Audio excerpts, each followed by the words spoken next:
Hi guys, good morning! Ready na guys ang ating ensaladang talong for lunch guys.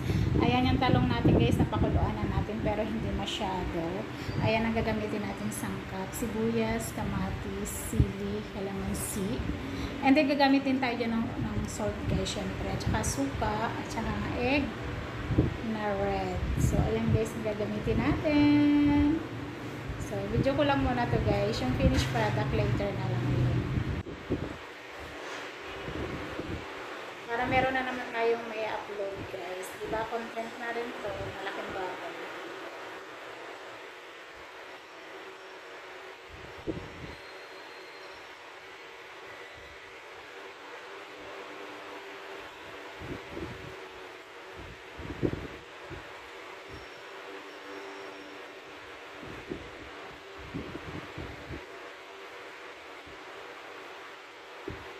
So ayan lang guys, thank you for watching. Bye bye.